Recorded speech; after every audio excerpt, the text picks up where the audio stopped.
name is Mitch Gerads. I am drawing Mr. Miracle, which comes out in August from DC Comics, and you're watching Gabe Infinity Watch.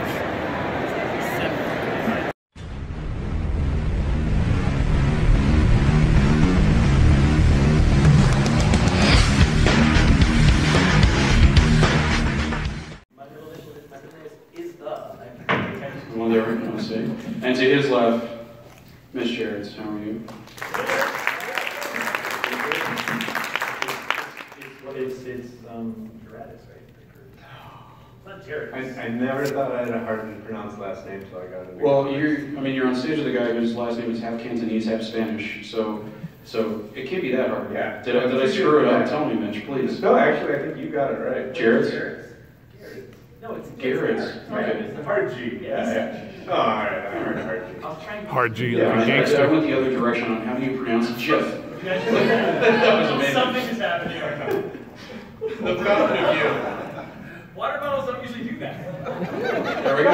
All right, a refreshing start to the film. If I died of microphone electrocution, that'd be like the best. DC's. You guys really come Tom died? DC's gonna come. It wasn't for me, from not terrorists, it was from Batman. electrocution. I told the guy writing Batman. So. Wait. Will you just do I drink the water that has the hole at the top? Yes. You gotta drink it like this. You're in the CIA, would you? Yeah. We're getting some real hardcore concept training right here and right now. Not only We're going to get into some of the stuff that you guys have worked on in the past, some of the stuff that you're doing together in the future, you know, some of that kind of stuff. But just generally speaking, I like getting to talk to collaborative teams and kind of bifurcate you guys for a second. One question for both of you to start off with. Do you recall your point of no return as a comics fan? Where you can recall having a comic in your hand, not the first comic you ever read, having a comic in your hand and going, oh, whatever this is me. This is part of my life. This is part of my what goes in my veins. Do you know how hard it is to squeeze that water? Try it. Do it. Right? It's a pretty great product. I don't know if I can pinpoint the exact moment. I grew up with two older brothers, 14 and 15 years older, who were very into comics, and I kind of grew up idolizing them. So I was surrounded by Batman and Superman and Spider-Man and all those guys from a very early age. But the one thing I do remember from my past is that before I could even read, when my brothers would go off to high school and I was nowhere near school, I don't even think I could read yet, I'd sneak into my brother Greg's closet and read all his Nexus comics. And I just remember thinking the design was so cool and I wanted to be part of that. I think that's where I started my whole comics love affair.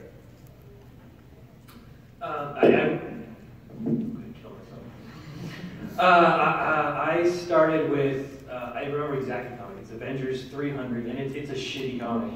And I say this because it's beautifully drawn. It's Tom Palmer, John Buscema, I think, and I have a page on my wall. It's beautifully drawn. But the comic itself is like the worst Avengers lineup ever. It's Gilgamesh, both fantastic, Sue and Reed. Why are they in Avengers media concept? And Captain, not Captain America. And one more. Anyways, it's my first comic, and I talked to Walt Simonson, wrote the comic, and I talked to him, 30 years later, just fanboying out. I'm like, oh, it's my first comic, it means everything to me. He's like, that thing was a piece of shit. So I feel confident talking about it as a piece of shit.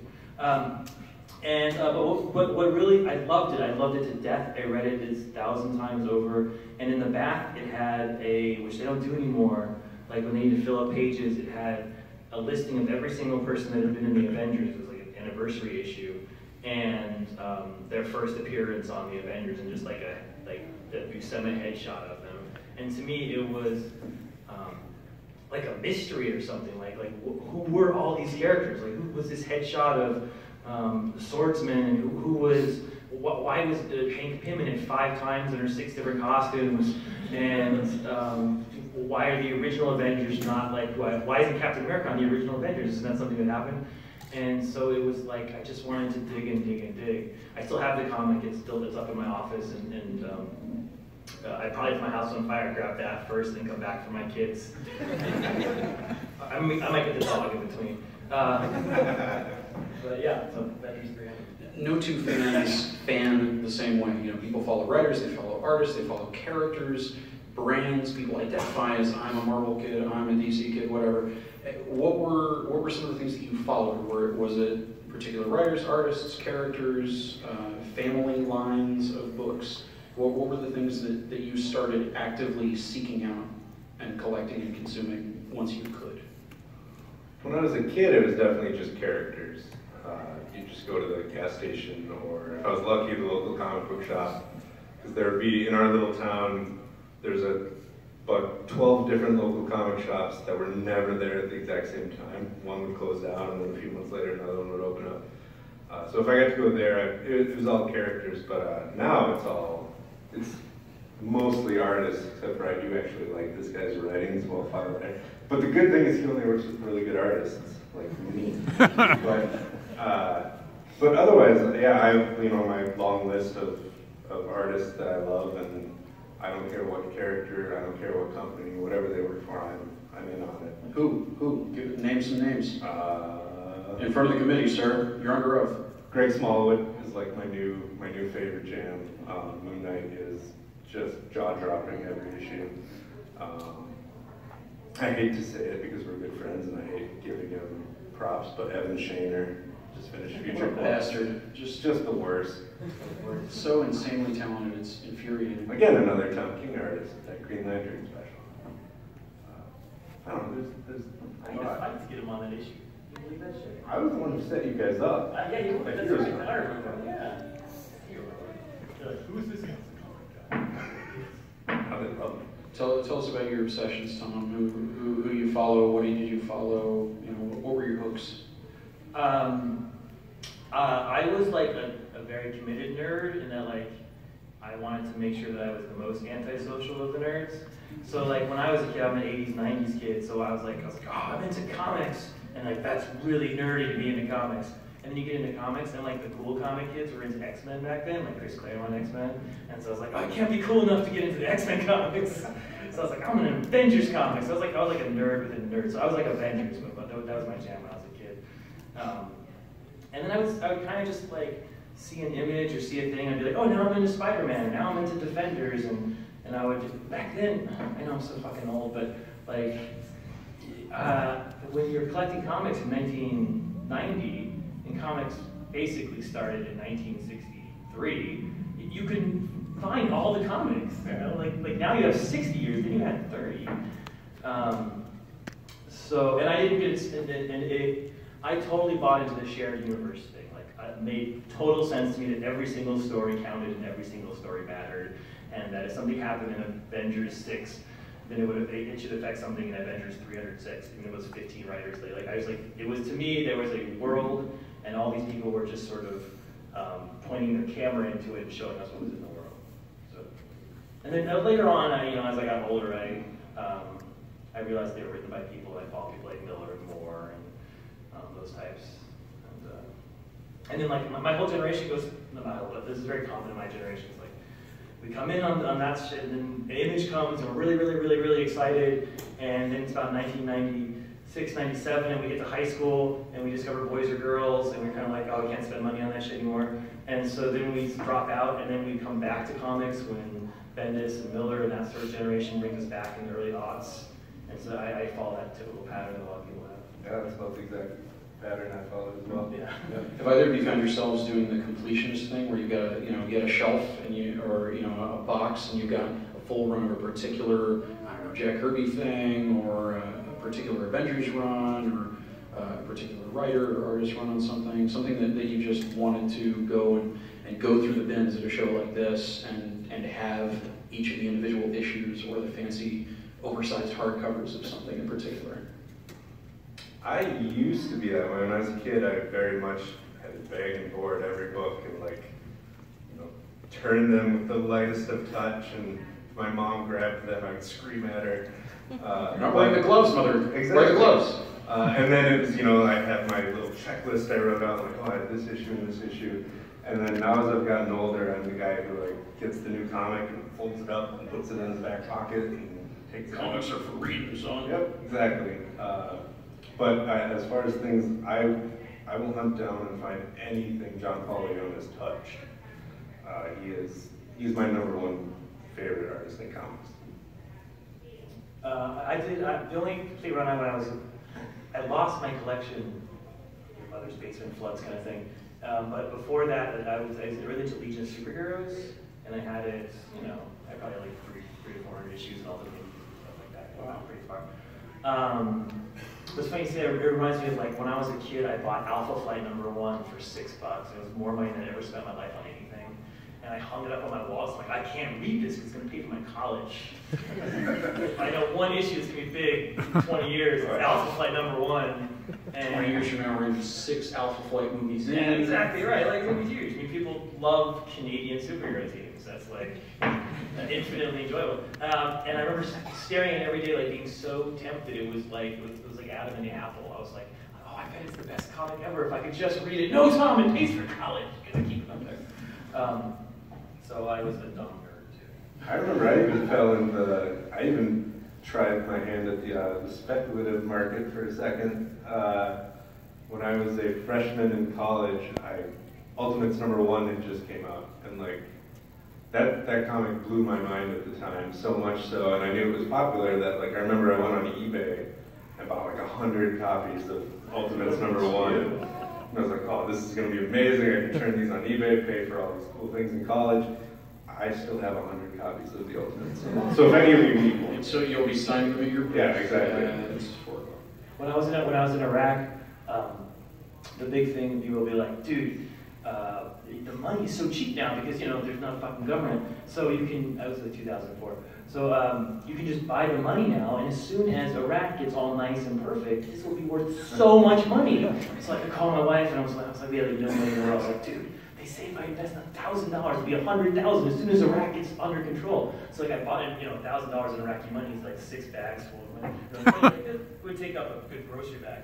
And I brought it home, and I'm like, here it is, this is our investment. It's like Alpha Flight #1, let's put it up on the wall. And Iraq has not done well. So so my wife still opens the drawer and is like, are we ready to? Honey, can we catch a grocery shop? Yeah, that's here. You can pay cash this time. So if anyone needs some dinars afterwards, see me. Now, Would you like to buy 100 copies of Ultimates? Now, there are a lot of things that you can consider origin stories in the world of comics, from the stories to how people break in and that kind of thing. The origin story I'm curious about is how the two of you came to know each other. How did the love connection start between the two of you as friends, collaborators? How did you find yourselves in the same circle? Oh, you're thinking we like each other. Yeah, no, Yeah. No, I was being deeply sarcastic. Oh. Very dry. It was Mitch that sabotaged my water. Sure, you did. As far as I know the story, maybe Tom can elaborate on it more because I came in later on Sheriff. But I just got a call from Jamie Rich one day. I had maybe 2 issues of my Punisher run left, and I was being very picky about what I wanted to do next. And I had never met Jamie either, and Jamie introduced himself as he's the new guy at Vertigo, and he'd want to pitch me a couple things. And he pitched me 3 things, and the first 2 things I thought were made up. They were so insane and weird, and they just sounded crazy. And then the third one was Sheriff. So the first 2 I was convinced were made up, and they've actually become things since then. But he just pitched Sheriff, and that was how Saga was born. Exactly. But he pitched Sheriff, and I believe he pitched it before I knew Tom was on it as, I think he said, Justified means Homeland. I was like, I am 100% in on whatever that is. With maybe less crying. Yeah. And then he told me about Tom, and I just found Tom on Grayson at the time, and I read Tom's novel and really liked that. And I did a couple character sketches. I did a sketch of Chris and Sophia from Sheriff, and apparently Tom liked them, and I think that's how it all started. I knew Mitch because I was before I was into comics, I was on the iFanboy boards. I don't know if you guys remember that shit. That's sort of where I came in, my fandom. You roll deep in them forums. I read them. I was too nervous to get on again. I'm the nerd of nerds. And they were huge into Twart, so I got huge into Twart, which was this comic blog, and full of the best, in my opinion, the best artists of their generation. Oddly, that you were all together. It was a weird. So it was comic Twart, Twitter plus art. Declan Shelby named it. He's Irish. He just inserts a bunch of consonants. Yeah, exactly. Vowels and but it was a cool thing where a bunch of artists, and at the time we were all up and coming. I think maybe a few of us had bigger credits, and that was it.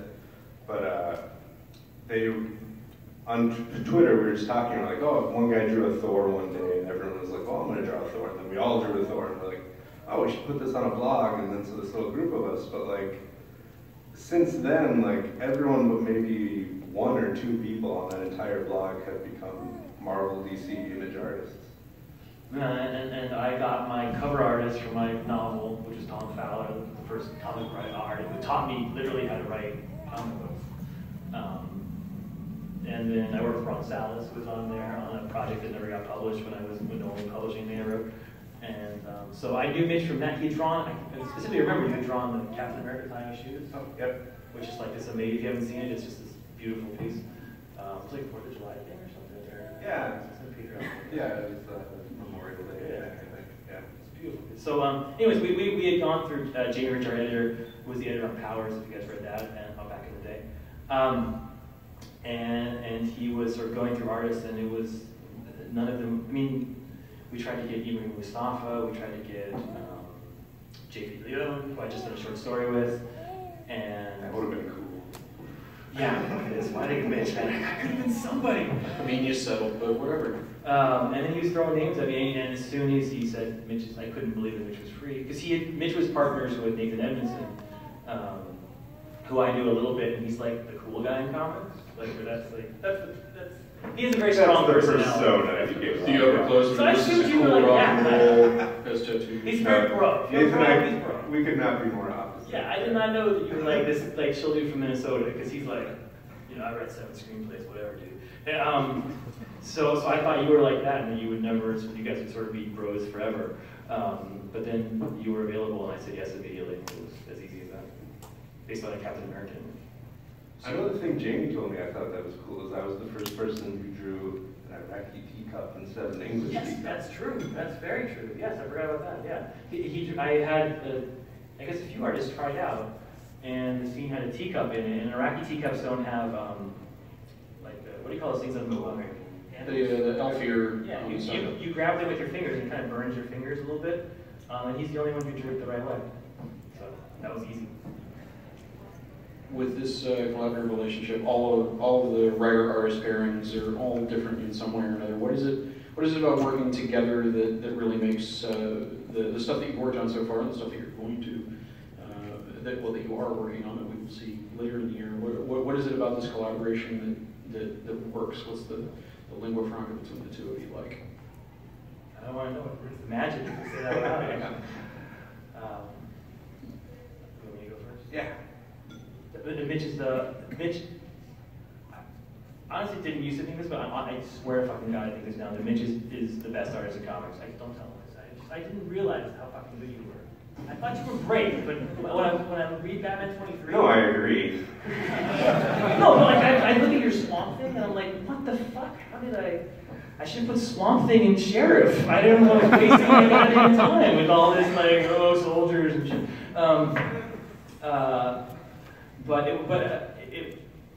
In all honesty, what's so easy to work on Mitch is that he cares about the fucking product. We just talked about it on another panel, but like, I work with a lot of artists, and sort of they turn in their art and kind of never hear from me. And Mitch is like, he turns in his art, then he does his own colors, and he tweaks that, and then he wants to be involved in the lettering stage, and he wants to be involved in this going from that, and this going to, I mean, if you can find someone that's as passionate about what you love as you are, that's the fucking magic in comics. That's when you can do amazing things, because then you're not alone, you know. Yeah, I mean, I think... Basically, Tom stays out of my way and lets me be a genius. Yeah, that's exactly it. And you don't complain about the grids. So I it's two love things. the grids. In fact, like I can talk about the grids. I think that's kind of, the grid is a weird segue into why I love working with Tom so much, is that I have a really weird, not weird, but I have my own sense of how I like to do storytelling. And when I get scripts from other writers and stuff, I kind of either have to change that or adapt. Like when I did Punisher, I was very aware of like, oh, this is a Marvel superhero book, so I have to make it Marvel superhero-y. Whereas when Tom gives me a script, I just see it. And like, it's a really boring answer when people ask this question, because I think there's no easier way to explain it than, like when Tom gives me a script, like, it just clicks. And I think it works both ways, I don't know. But I read a Tom script and I have like 0 questions because I already feel like I get exactly what he's saying.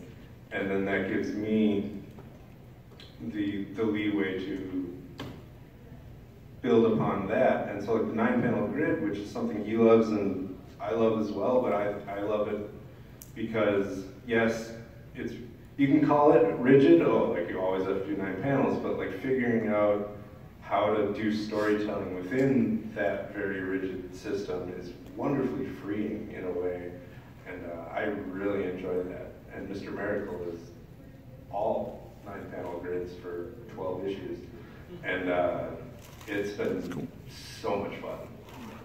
And I just to go on a comic brand, maybe, but I like comics that are in boxes.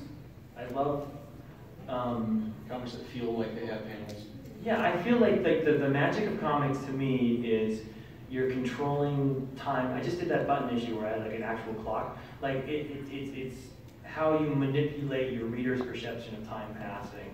And if you're looking at a page, and some people do beautiful. I work with David Finch, who's a fucking amazing artist, and he comes from that Jim Lee school where he draws sort of every page is like almost looks like a semi-splash, and it's wonderful and it works perfectly for Batman. But to tell a story and control the way a reader feels time, if things aren't one after another, it's so hard to make small moments. You can do so much, I can manipulate you people so much more if I can control how your eye moves across the page and what you're seeing one after. I mean, I'm directly stealing this from Alan Moore. I mean, when I first started comics, I just looked, I was like, why would I read an Alan Moore book? When he has 20 pages, it feels like I read 50 pages. And when I read, I probably like who can I not insult by saying? Like, you know, but like in the Image Revolution, when like one issue, like you read one of those books, you read it in 1 second, right? It's like, and it's because your eye is not, when you're going from panel to panel, you're actually thinking about the time gaps. When you're just seeing a page and the panels are overlapping and people are, I'm going to rant. Yeah, well, I mean, there's stuff that happens in the panels, and it's about the gutters between the panels too. You're telling something with the way that all of that stuff is architected. Yeah, all of writing's like jazz, right? All it is you create a baseline, you create tension. It feels awkward up here, and then you come back to the baseline. Oh, it feels good to return. That's what jazz is. So writing is you just go up and down, and the way you create that tension is you break a pattern. Set up a pattern, break. It's like a joke, right? It's like the third thing is funny. So if you don't have a way to set up a pattern, if you don't have a way to set up a baseline, then you have nothing to break. If everything's a shout, then you're not hearing anything, and then it just all sounds like whispers. It's like a teacher once told me, you know, she's like, you know why I don't ever say the word fuck? Because when I say the word fuck, it means something. I say fuck all the time, so I didn't listen to that lesson. But that's what you can do with panels. If you can establish like a pattern, then when you break it, it hits you in the face. Yeah, you got to be delivering people from panel to panel and give them a reason to keep going and hold on to their attention when you need to hold on to it, and just push them forward. You need to push them forward. That's right. Whoa, hey, there you are. Oh, look at that. That's what happens when a photographer enters the room and goes, no, I gotta get the lighting on one thing. Rachel's amazing. Round of applause for Rachel.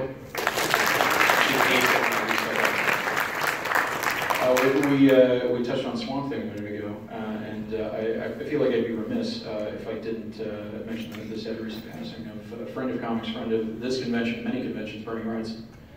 I'm sure that a couple of nerds like you have a few feelings Bernie on Wrightson? Yeah, a couple weeks ago. Wrightson, the way that he told stories visually and his attention to detail. Do you guys have any particular favorite work of Bernie's, from Swamp Thing to other things that you really dug, that you felt told that kind of propulsive story in the visuals?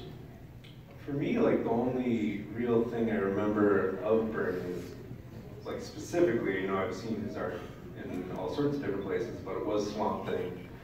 And the news of his passing happened like 2 days into drawing that issue. And so then I really used that issue to not homage, because I didn't like draw like him, but it definitely inspired me. Yeah. We'll actually give you that bottle of water squirts. It could be an amazing picture. There's a hole in the top of the bottle. Seriously, yeah. Yeah, do you want a picture of that? I don't think it would come out well. Hey. But yeah, so... You were just a couple days into drawing. Yeah, just a couple days into drawing it, and at that point, I found a couple issues I had and printed out stuff from the internet and just kind of had it around me. So his Swamp Thing was definitely there and giving me all the inspiration I needed. I very rarely find comics scary. I mean, horror comics are great, but they don't scare me the way a movie will, or sometimes a book can. I mean, I think basically because the way I've always read a comic is I flip through it first, and I kind of know the ending before I start, which just defies everything I just told you in the last rant.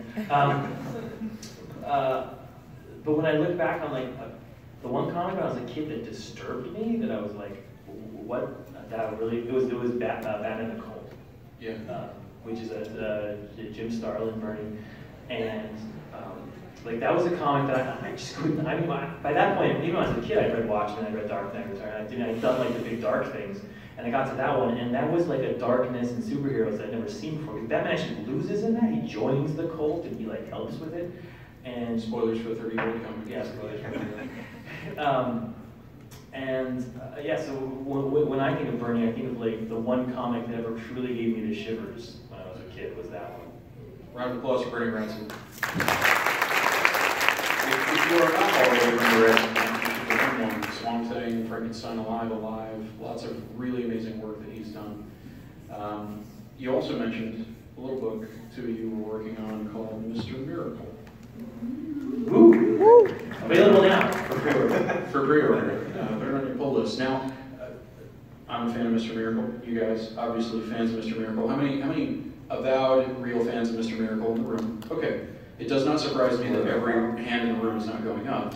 What the hell? Because, hey, look, DC fans, we love Batman, we know who Superman is. Mr. Miracle is for me, he's become this hidden gem that I feel like the two of you working on this is going to give the characters some really much needed attention and star power. What is it about this character that you like? How far back is your relationship with Scott Free go, Tom? How would you introduce him to these people? What's his deal? Well, do you guys want to know the history of how I came to Mr. Miracle? I don't know if it's interesting, but I'll tell you. So we were going to do a Batman project together, and we probably just talked about it, right? Yeah. So we were supposed to Jokes and Riddles. Dead, so have a funeral. Jokes and Riddles, which is about to come out, and it's fucking amazing.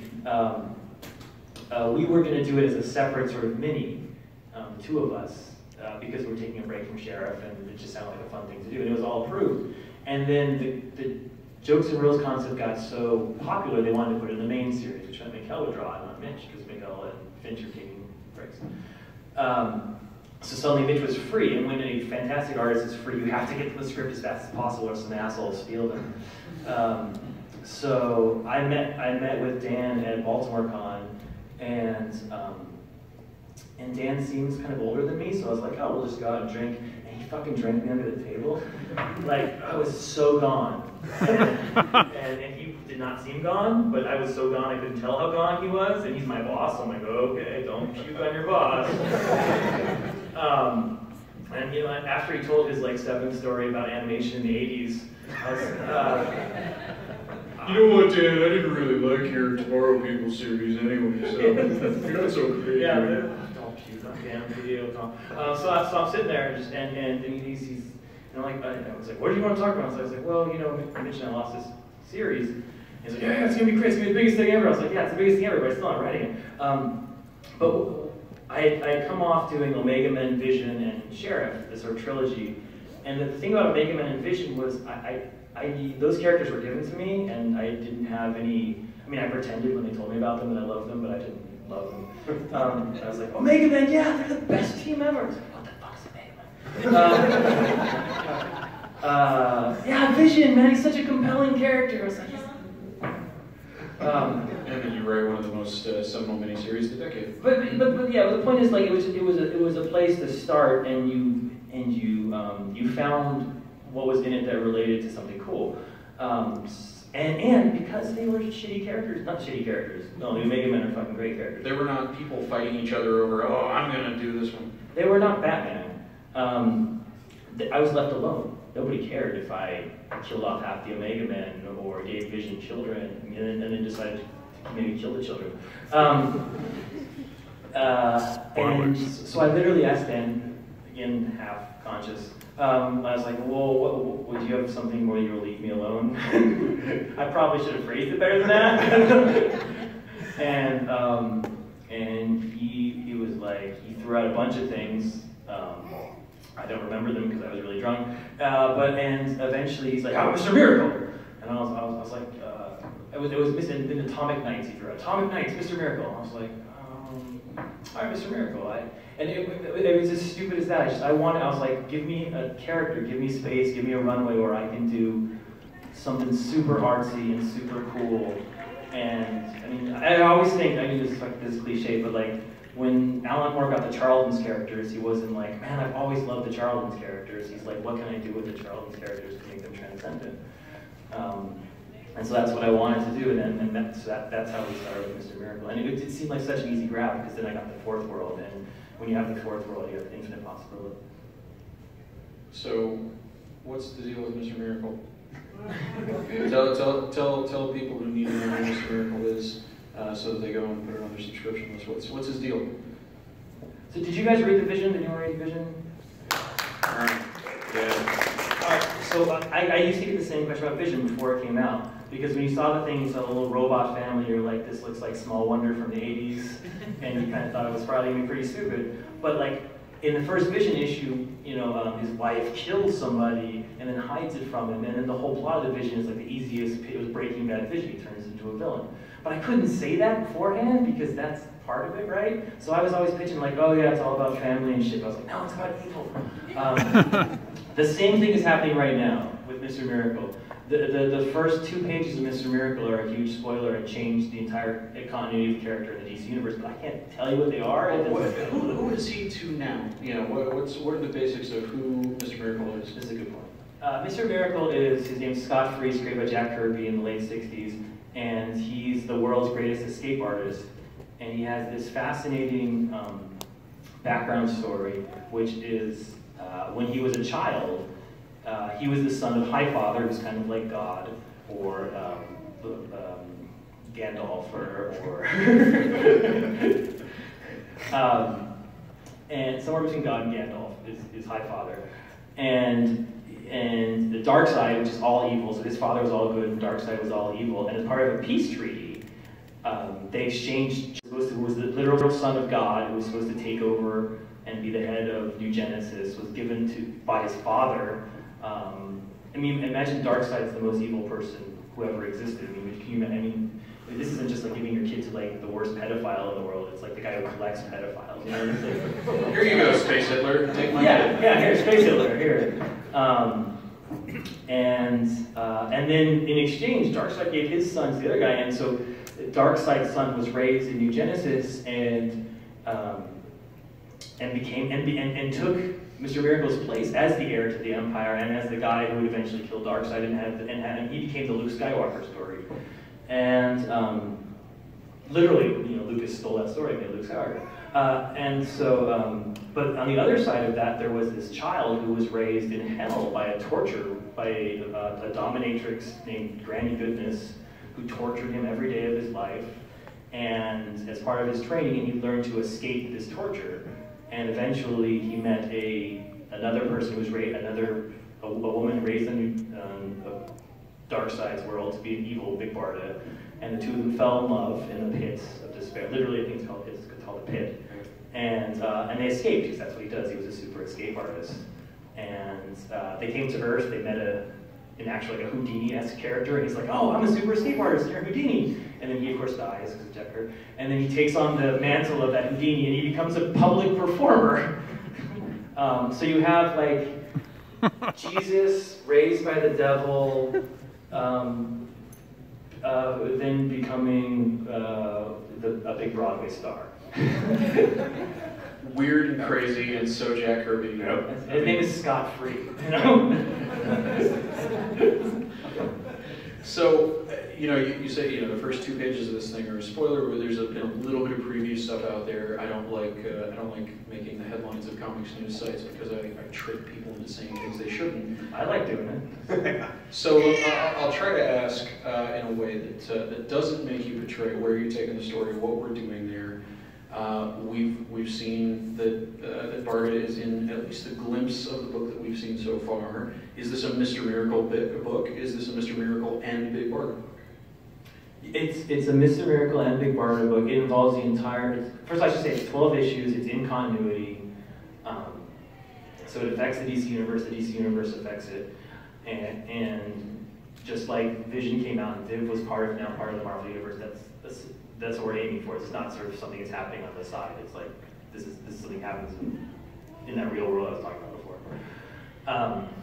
And yeah, so it's Big Barda and Mr. Miracle are the stars of the book. Probably they're the co-stars of the book, the same way Vision and his wife were the stars of Vision.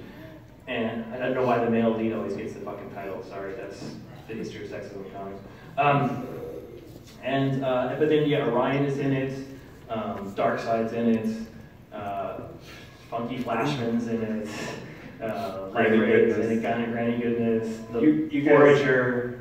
Who know who Granny Goodness is, like you don't know Granny Goodness until you've read Tom King's Granny Goodness.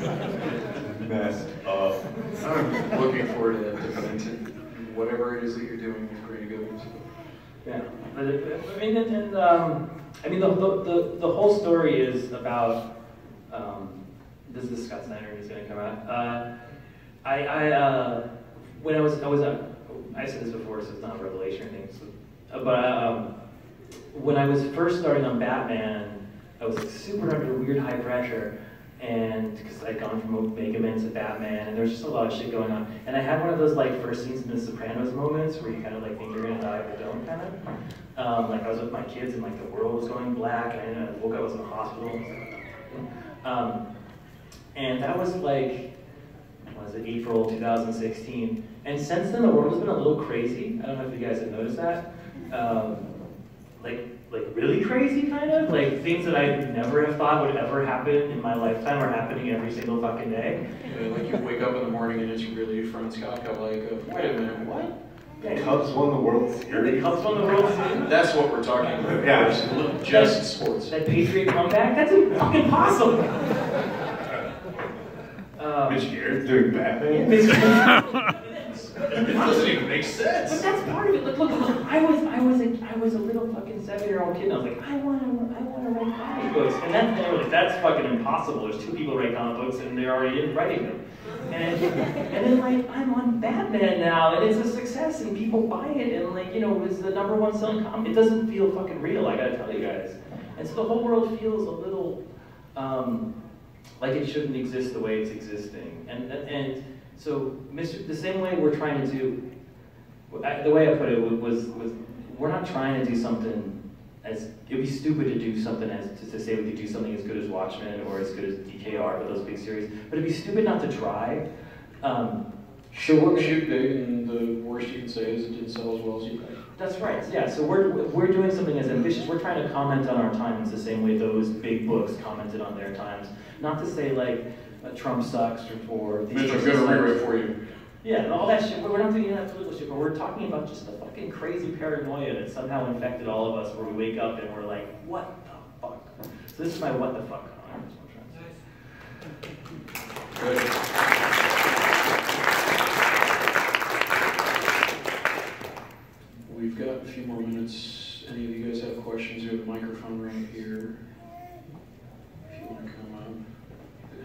guy's wearing a particularly distinct shirt. I wonder if he's going to have any questions about Batman. Actually, I don't. I'm gonna zig and say that. Nice. Well, first, I appreciate you doing this panel and talking about kind of getting stressed out. I work in the mental health field, so any kind of destigmatizing of that, I appreciate that. If you're writing, you're in the mental health field. There we go. So writing Batman is not the most low stress thing that you could do. It might be interesting. I read Paul Dini's book, and then it was like about being driven insane while writing Batman. I was like, this was written just for me. Does this appeal to anybody else? I'm sorry. My question's actually about Sheriff. So my wife was raised in a Muslim family, and there are more comics, Simon Baz, Colin Khan out there. But to me, quality is more important than quantity. So I kind of had trial by fire by learning about her family and her culture. But you guys really represented Iraqi culture really authentically. I wonder, I mean, Tom, you were obviously there, but Mitch, how did you go about giving an accurate representation of people who don't usually end up in comic books? Yeah, it's two things. The biggest thing is Tom. Tom was there. Tom knew everything, and a lot of it was in the script. And just again, it's what I said before. Like, I understand Tom's scripts. Like, I get it.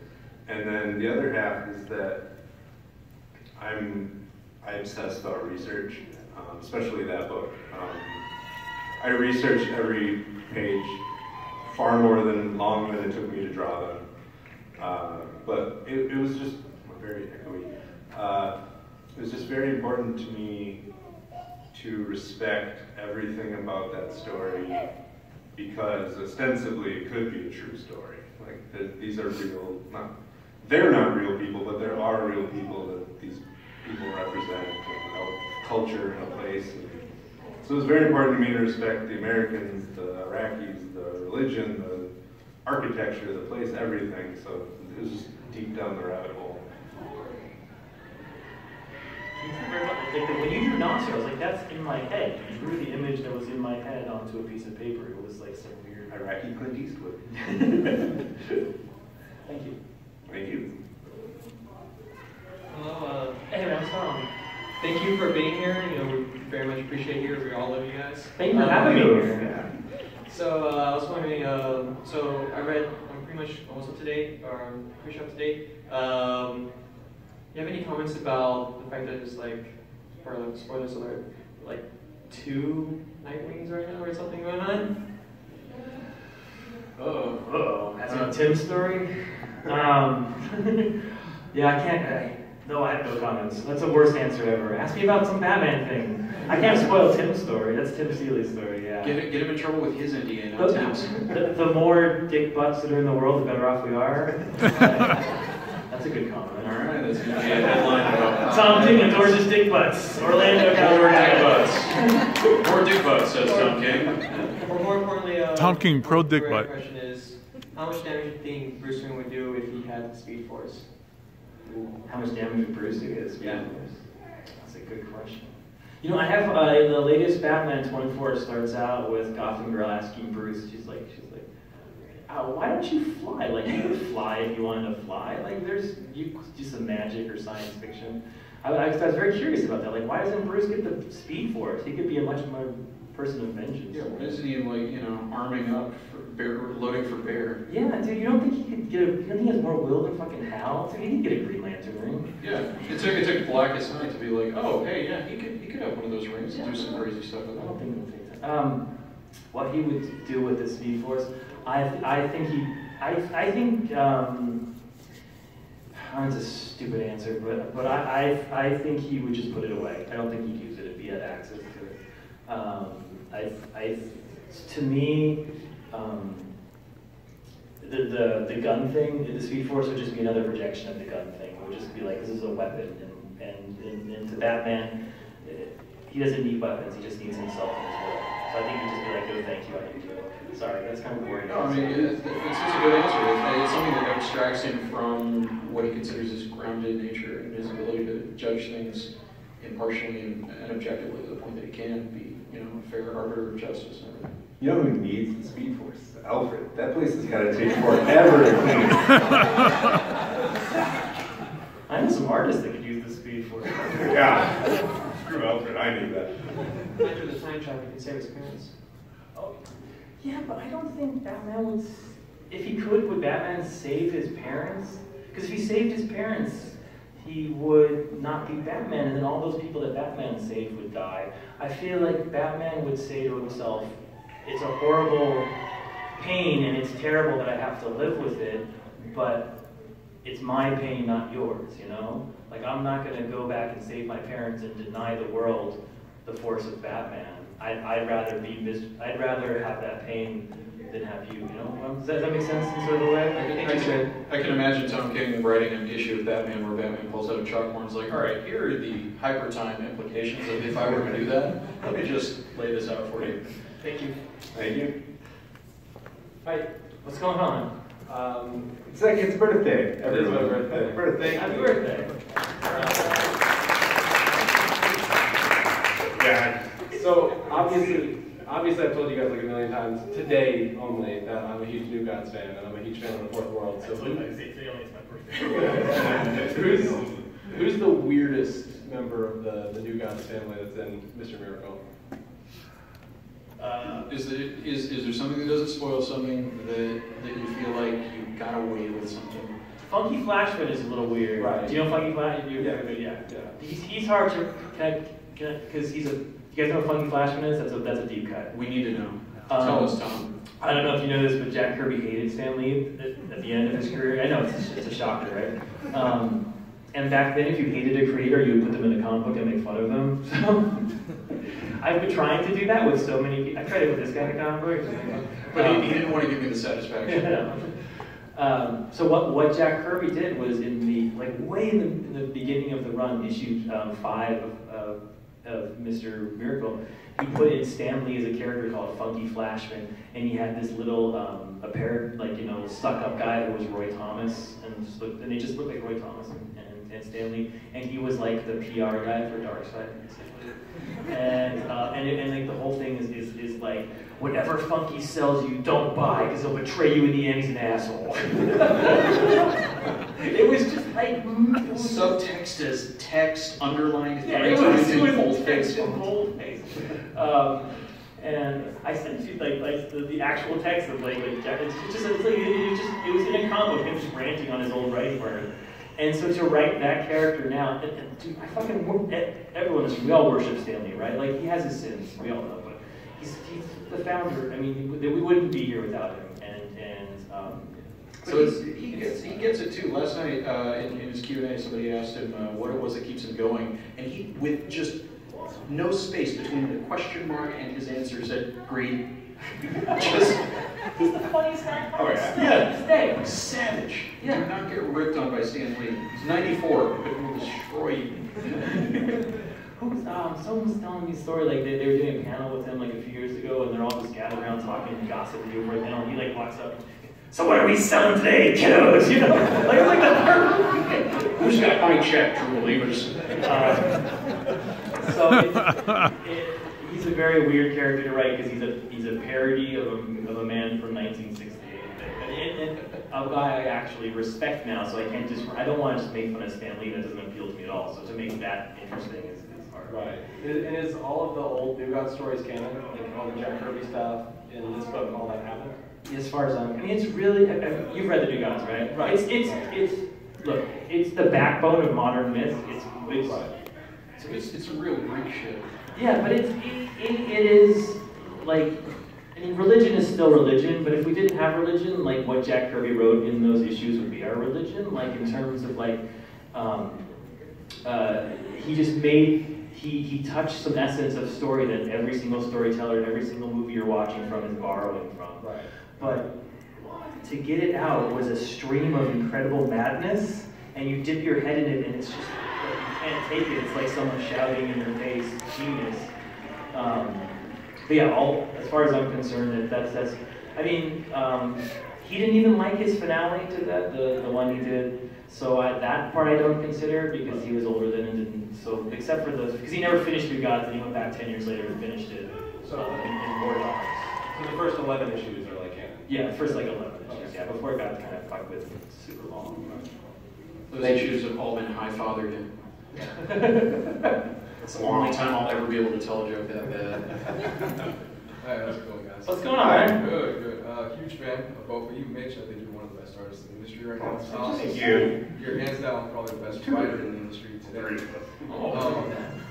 As a huge fan of Vision, Sheriff of Babylon, all of your works, is there any chance in the future that we'll see maybe an Absolute Edition, a collected omnibus, or a hardcover collection of Vision, or any of those things? A man after my own heart. I love big, oversized, expensive hardcover stuff. I'm serious. As a fan of those collected editions, anything?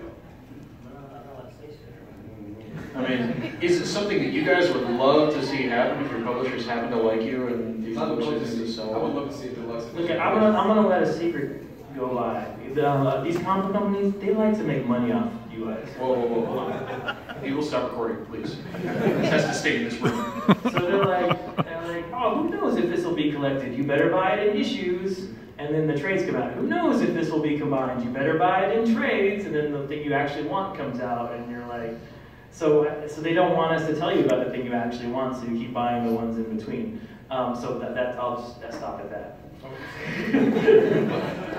Thank you. Thank you. Howdy. Howdy. I was talking about the Selena Kyle and Bruce Wayne of it all. Do you have any plans to continue that relationship? I love the complexity of your writing with your artwork and sort of kind of doing another little offshoot after a major arc. Dude, Mitch could draw every single fucking comic. He drew, Sheriff is 12 issues, 22 pages, not 20, and he did them all without missing one deadline in a year. There's no artist in comics who will do 12 issues. Somebody like Mark Bagley. But I can't ask him to draw more than 12. Yeah, anytime. He has an open door on Batman as far as I'm concerned. Anytime he wants to come on Batman, he can come on Batman. Yeah, because I love the way that you tackled that relationship and the kind of complexity behind it. I will say, so I did 16 issues of a book called The Activity at Image, and then I did 20 issues of The Punisher, and then 12 issues of Sheriff. That is a lot of serious war and guns and bad stuff happening. It was so much fun to have two people kissing for 2 books. This is what affection looks like. I remember what fantastic.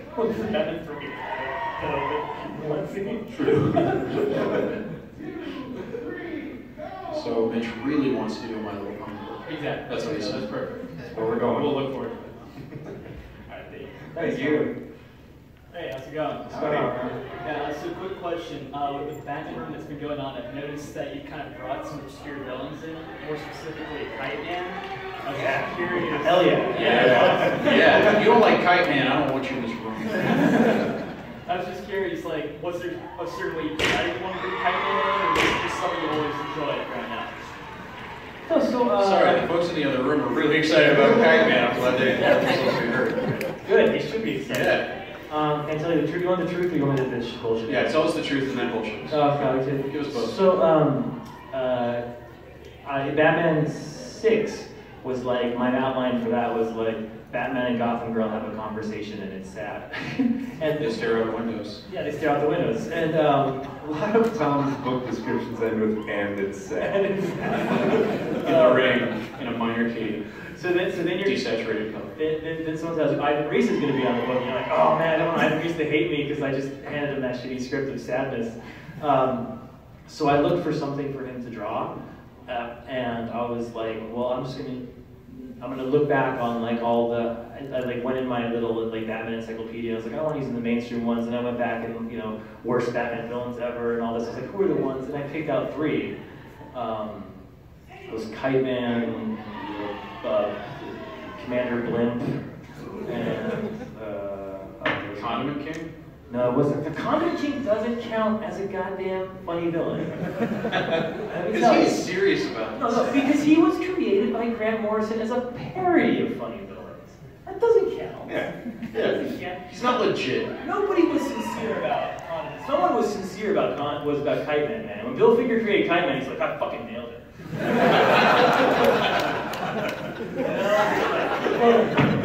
Batman, Robin, Kite Man, 3 for 3 on that. That counts. So I used Kite Man in that, and I even drew him like so cool, like, and I had It's a cool design. yeah, and he's like this thing goes in, he runs through the thing, and I had no fucking idea what his dialogue would be, because what would Kite Man say? So I was like, Kite Man, and he shouts his fucking name, and he runs out, and I even had drawn an extra, because I even had to listen to my scripts because he's a very smart man, and he had drawn an extra panel of him just kind of staring at him, and then I got a note from the editor, he's like, you should say something in this panel. I was like, no, he just says Kite Man. Like, he has to say something, so I was like, alright, well, what is Kite Man? I guess he said hell yeah, right? He goes, so this Kite Man, hell yeah, it just made me laugh so hard, because I'm fucking, hell yeah, fucking stole it. He's like as confident about himself as Fingers. He's like, yeah, both of us are into this. I'm lucky, I got to beat him up twice. Yeah, that's true. And then my brain being, it's just because I like to rip people off, it's kind of what I do as a writer. Everybody does. No shame. And Frank Miller, if you ever did Stiltman famously back in the day, and I was like, oh, what did Frank do with Stiltman? I love that, where he was a reoccurring character in his whole Daredevil run. And so then I was like, well, I'll just make Kite Man come back from now and then, and that's how he keep it. But now he's getting his own dedicated issue in War of Riddles. So the way War of Jokes and Riddles works is it's 8 issues, and 2 Mikkel draws, and then it goes to sort of an Astro City view from the ground look, and that's the Kite Man issue. You can see what happens to like a regular villain in the midst of all this stuff, and it's called the Ballad of Kite Man, part 1 and 2. So you have 2 issues. So you have 2 issues of huge jokes and riddles, 1 issue of Kite Man. 2 issues, huge jokes and riddles, 1 issue of Kite Man, and then 2 issues that wraps it up. So he's getting big highlights. So now you exclusively know that Tom King is going to fucking lock down that Kite Man definitive run. And you know, I kind of takes you not beyond the list. Anybody else touch Kite Man, you're coming for Tom King. He's going to be huge. What are my Kite Man royalties? His name is Charlie Brown.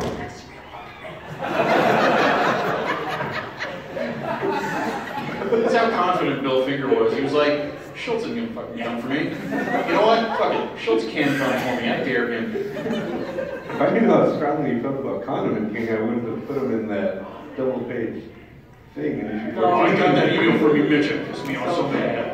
So good. Well, thank you. Hey, what's up, guys? What's going on? A little far away. So, Tom, you said that you sort of prefer stories or characters where you can get left alone to do whatever you want to do. I wouldn't put it that way. Well, not exactly that, but I do like that, though. I don't know if I prefer it. That was right. So I was kind of curious if you guys had ever talked about any sort of forgotten heroes or characters across the board that you would like to do, but you don't have access to. Captain America. We can make him a Nazi. Fucking great. Hey, Tom, sorry. Hey, look, newsflash. Sorry, I know you've been very busy with DC. There's been some things that have happened over at Marvel. Turns out that's exactly what they're doing right now. Well, cross that one off the list. Sounds like it'd be controversial. Maybe a little. Any toys in the toy box you think are underused, underplayed with? It's funny, like, that Tom has this roundabout story about Mr. Miracle where it's pitched that way, because I actually, like, I wouldn't say grew up, but at some point in my life, I remember my brother shoved the Marshall Rogers Mr. Miracle issues in front of me, and that was right after he shoved the Marshall Rogers Batman in front of me, which I obsessed about. And then I saw those, and then all of a sudden, like, I fell in love with that character. So I had a genuine, like, when Tom told me Mr. Miracle, like, I did a little dance and, like, told my cat, because it's the only person I talked to. And, he called his cat a person. So, like, I don't have a lot of. Batman was always my jam, and then I had Mr. Miracle, which was this little jam in there, and somehow life has worked out to the point where I've got to do my 2. I forgot when I first talked to you about this issue. I was like, I have a character I would be interested in. You're like, is it Mr. Miracle? I remember that. I was like, what the fuck? Wait a minute, does he secretly hate Mr. Miracle? Shit, oh no, I shouldn't bring this to him. He's gonna hate it. I always loved, like, the good guys. I loved my Luke Skywalker, blah, blah, blah. And Scott Free, like, reading those Mr. Miracle issues, he was, like, a really good dude who was trying to do good by his wife, and he grew up in a screwed up childhood, but he's just trying to be good. And that's what always grabbed me about the character. And he's based on strength, but he's based on a real guy who's still alive with us. Yeah. And tweeted to me about it. It was very, like, weird. All right, well, thanks, guys. Yeah, thank you. Thanks, man. I appreciate it. Last one. Wait, you have an eye. Huh? Yeah.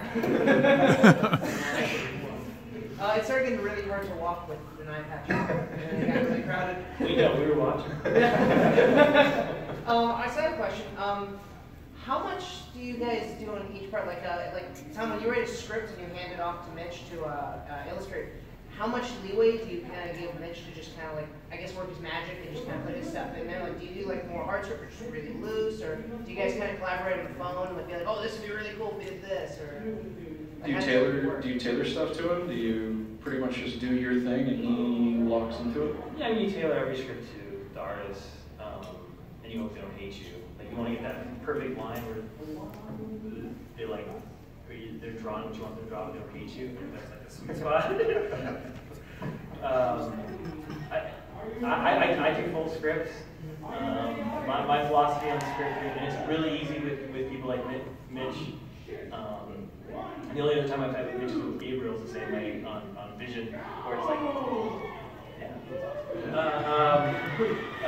when I close my eyes, I can see what Mitch will draw. I can just see it. I can see it in my head.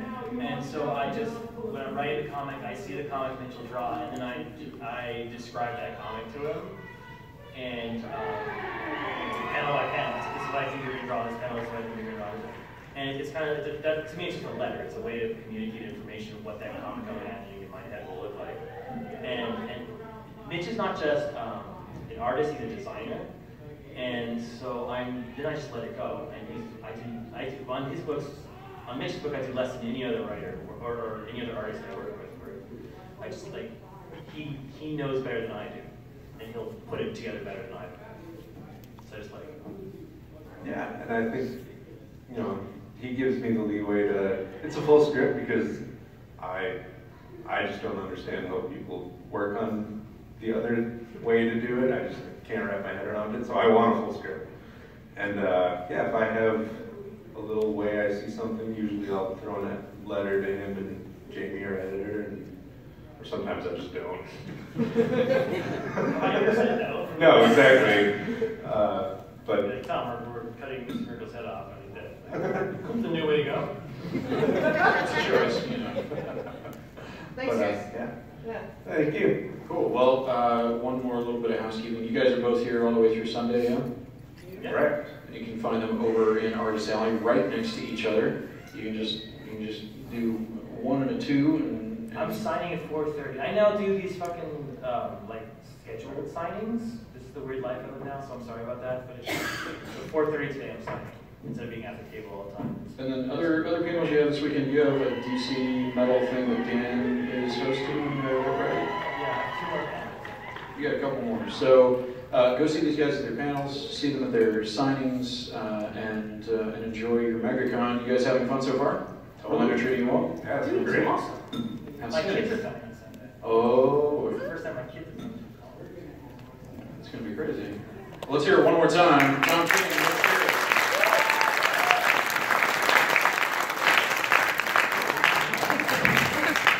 it. We've been squirting this thing the entire thing, and it's like there.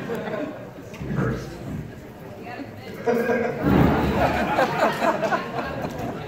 He just turned into a Gallagher show. Pre-order Mr. Miracle.